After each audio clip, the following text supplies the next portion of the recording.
الحمد لله الحمد لله الذي نحمده ونستعينه ونستغفره ونعوذ بالله من شرور أنفسنا من يهد الله فلا مضل له ومن يضلل فلا هادي له أشهد أن لا إله إلا الله وحده لا شريك له وأشهد أن محمدا عبده ورسوله اللهم صل وسلم وبارك على سيدنا محمد وعلى آله وصحبه ومن تبعهم بإحسان إلى يوم الدين فيا أيها المسلمون اتقوا الله حق تقاته ولا تموتن إلا وأنتم مسلمون واسمعوا ما قال الله تعالى في القرآن الكريم أعوذ بالله من الشيطان الرجيم بسم الله الرحمن الرحيم يا أيها الذين آمنوا اتقوا الله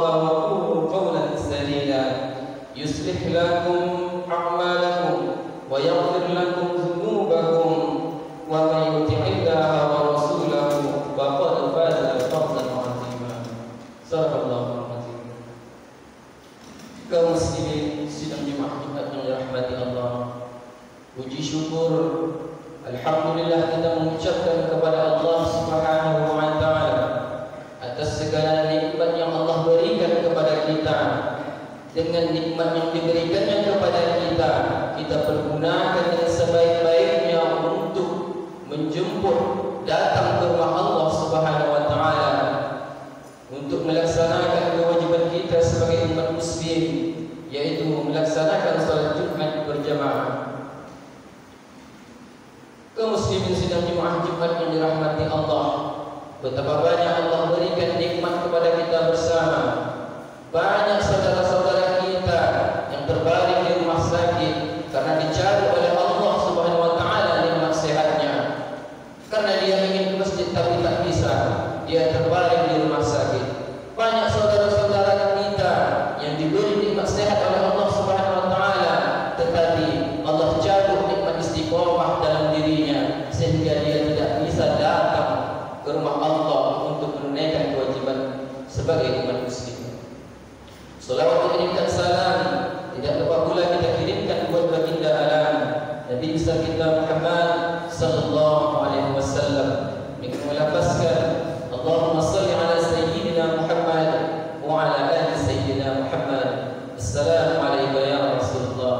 Semoga kita termasuk umat beliau di akhir kelak nanti dan diberikan syafaat oleh beliau. Amin amin ya rabbal alamin. Kaum muslimin sidang jemaah Jumat yang dirahmati Allah, di siang hari ini kita masih bisa menghirup udara yang segar, datang ke rumah Allah untuk menunaikan janji dan kewajiban kita kepada Allah Subhanahu wa taala sebagai umat muslim. Allah berikan nikmat sehat kepada kita untuk apa? Untuk beribadah dan beramal soleh kepada beliau. Kita diberikan kekuatan untuk bisa berjalan ke rumah Allah, sampai di rumah Allah dengan duduk tafakkur di dalam masjid sambil mendengarkan mau'izah khutbah yang telah Bapak sampaikan. Kaum muslimin sidang jemaah Jumat yang dirahmati Allah, tujuan kita hidup di atas dunia ini, Allah berikan kesempatan kepada kita untuk beramal soleh dengan kepadanya. Banyak saudara kita yang telah dipanggil oleh Allah Subhanahu wa taala dengan umur yang diberikan oleh Allah Subhanahu wa taala, kita pergunakan dengan sebaik-baiknya untuk beramal ibadah kepada beliau. Semoga kita termasuk hamba-hamba yang bertakwa kepada Allah Subhanahu wa taala. Amin amin ya rabbal alamin.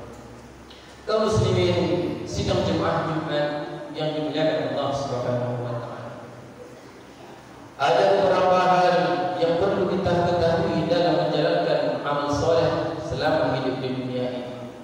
Kita beramal soleh, beramal melakukan salat tahajud, beramal melakukan salat duha, berinfak dan bersedekah kepada masjid dan kepada orang yang membutuhkan. Itu semua kita lakukan dengan tujuan untuk mengharapkan pahala di sisi Allah Subhanahu wa taala.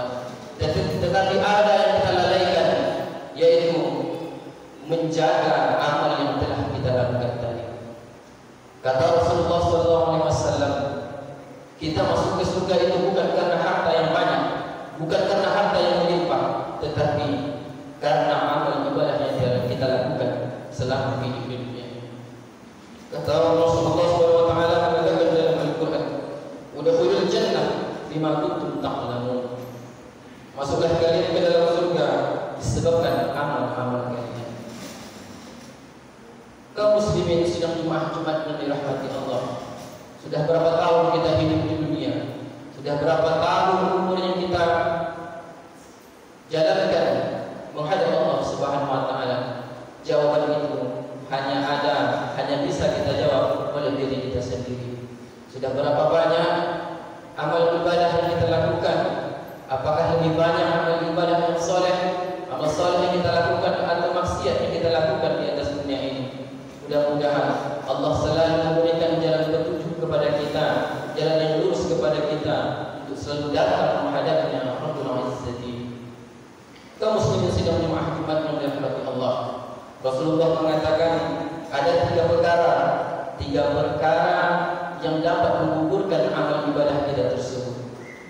Rasulullah SAW mengatakan ijabul mar'i bi nafsi, yaitu seorang yang merasa ujub.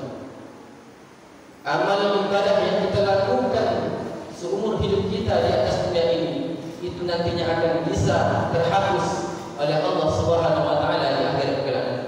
Mengapa sebab terhapus?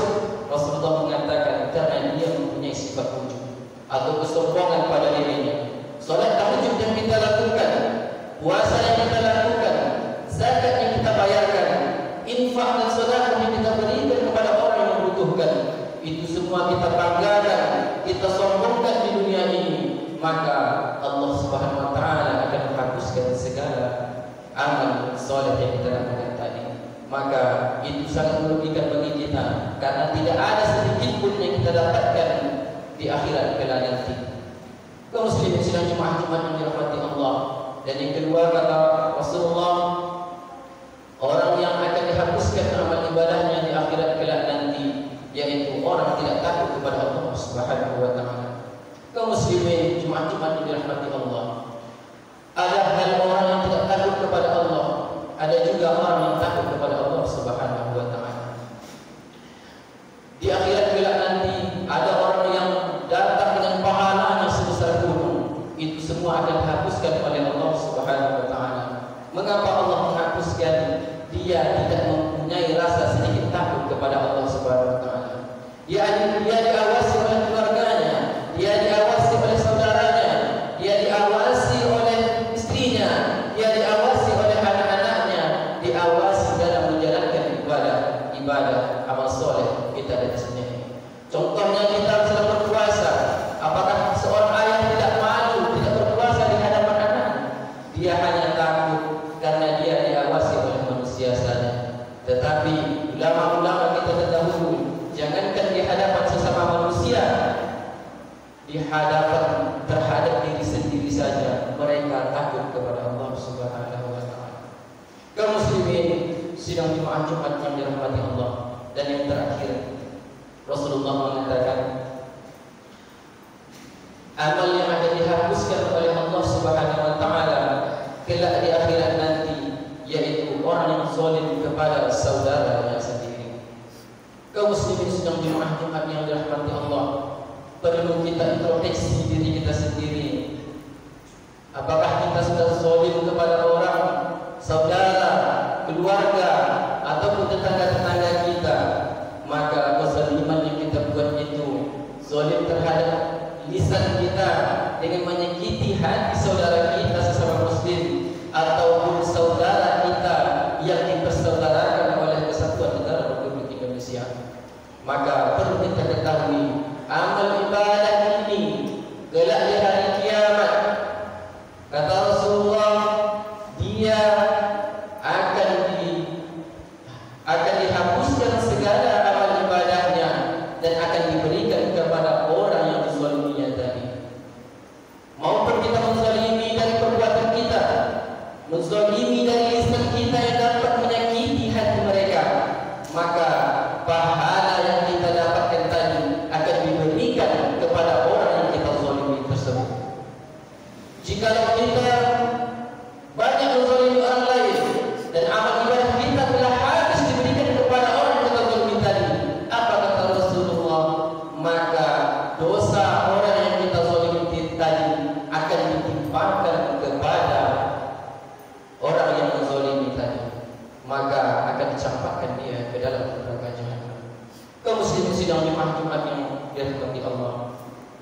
Kita perlu introspeksi diri kita. Mungkin selama ini kita ada zalim kepada orang lain. Tumbuh sifat ujub di dalam diri kita, tumbuh sifat sombong, menggunjing saudara-saudara kita. Marilah kita introspeksi diri kita, perbaiki diri kita. Semoga amal ibadah selama ini di atas dunia yang kita laksanakan dengan ikhlas karena Allah Subhanahu wa taala, dengan mengharapkan pahala dari Allah Subhanahu wa taala, kita jaga bersama-sama dengan menghindari sifat yang dikatakan Rasulullah SAW yang kita bacakan di atas tadi. Menghindari sifat ujub, menyakiti saudara, menzalimi kaum saudara-saudara kita, dan tumbuhkanlah sifat takut kita kepada Allah Subhanahu wa taala. Mungkin inilah yang kita sampaikan. Mudah-mudahan apa yang kita sampaikan bermanfaat bagi kita bersama, terutama di tempat sendiri. Waqtabiya ulil absar la'allakum turhamun.